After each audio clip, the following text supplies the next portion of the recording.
One, two, three, four. Yeah, I received a commission from First Stage back in, I guess it was October, to work on a solo show. And solo shows, they were always something that other people did and that I was always entertaining in my head. And I had actually started to do like the groundwork for what I had as an idea for like three separate shows, two solo shows, and like a two-hander. And so I'd already begun that work.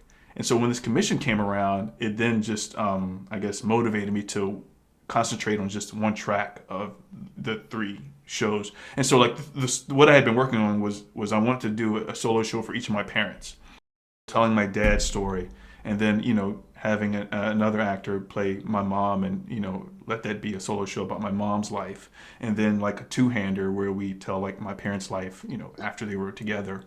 Um, because I think especially when in times where now like more African Americans and more people of color are telling their stories, um, it wasn't just about the big names like the Rosa Parks and the Martin Luther Kings, and there are people in very small towns who may not have had the education, or but there may have been moments in their life where they stood up, or where they came in contact with racism, and they resisted.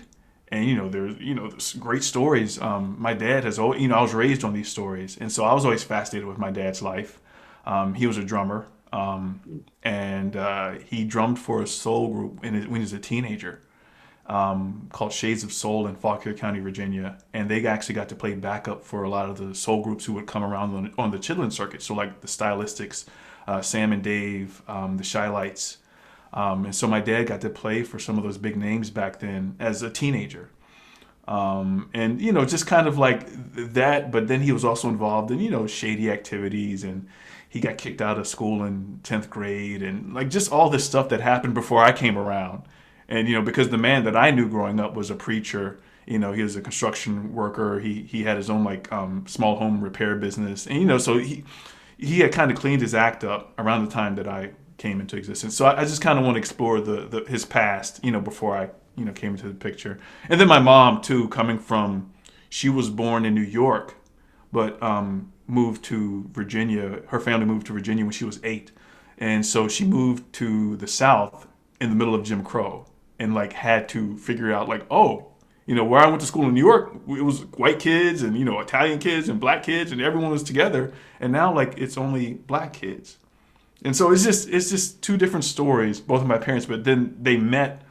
They actually, my parents actually met on the first day my mom came to Virginia with her family as kids. They met as kids, and so it's a whole story, man.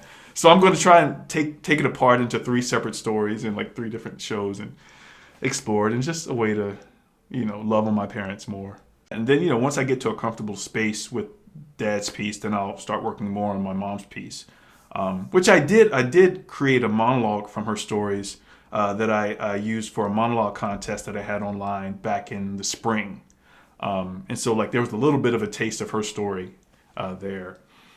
DC, since I've been here, is just like I felt the community, and like that's a part of why I came back to DC when I went to New York for like a hot minute and then came back, because I just missed the way we hold community here.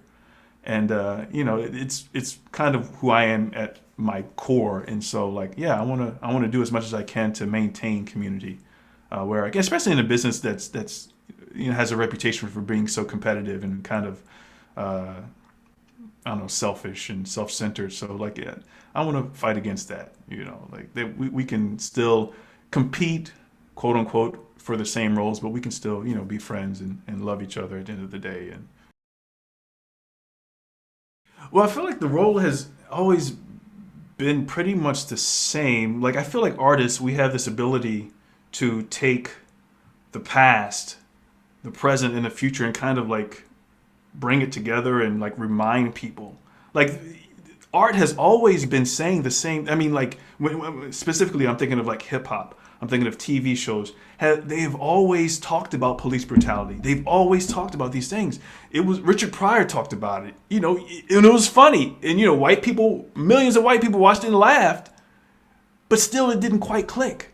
It's like what more, So it's like art has been saying these things, But I think it's been art now with like the immediacy of social media and cameras, on the phones. I think that has made it more immediate for people.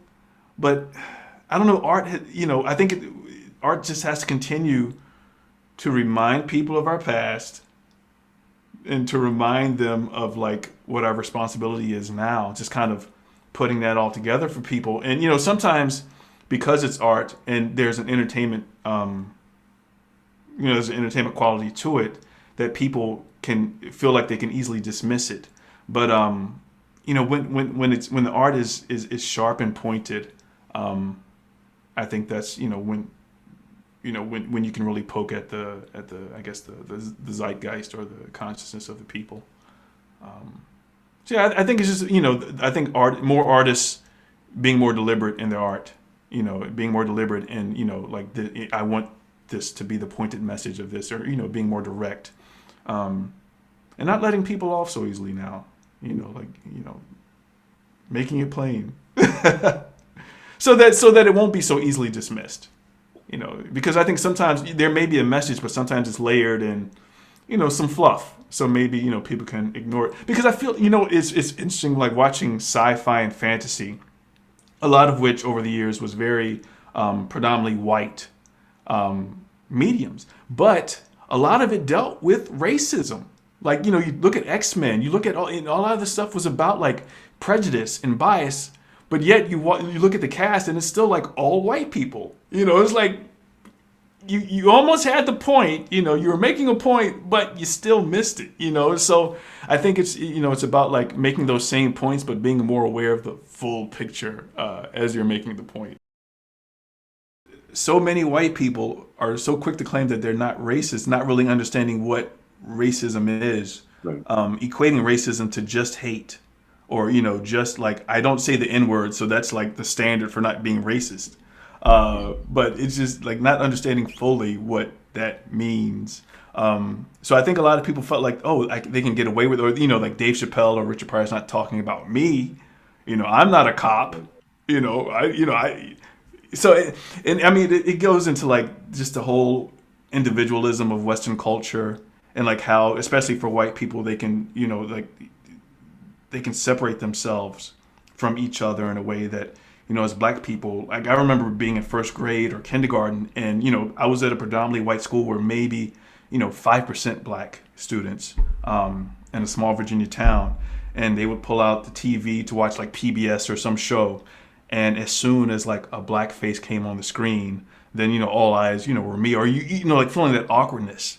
And I'm like, when white kids come on the screen, like, do white kids feel self-conscious about, I'm like, what is that like? Because every time in a group of, when I was surrounded by white people, if there was another black person, I just always felt like this, like almost like a zoom in on my face, like if it was in a film, like you just, this zoom in on my, it just always felt very connected to black people in a way that I'm like, I don't think white people go through this. I think it's about decentralizing, in a sense, whiteness as like the default, as the universal, the universal. I don't know, whatever the word. I can't find the word right now. But I think it's knowing that we have to rebuild. When COVID ends, that it's not that it's people looking around at each other. And everyone's inviting everyone in, being very, especially at first, because I think, it's like a baby learning to walk, it's a very clumsy thing at first. So I think it has to be a very deliberate thing. Like, okay, I need, 5 black people, 5 Asian people, 5 trans women, so I think it has to be very deliberate like that at first until it becomes, organic, and that, you don't feel right unless you got, different people. You're around, a different, mix of people. Like, I think that's the world that I love and that I live in. And that, I know the people who look down and who hold on to their racism and all their isms and their phobias are people who just don't have the exposure that we have to just the eclectic groups of people. I think as artists, especially, and sometimes we can take it for granted that we just get to like hang with so many different people and just get to be around so many different people of all different types. And not everyone gets to do that. And so some of us we get to like evolve quicker. So I think as we move forward, just like I said, making sure that we're including everyone in the discussions and the moving forward. And I mean that also includes class and just remembering like where our privilege lies as artists.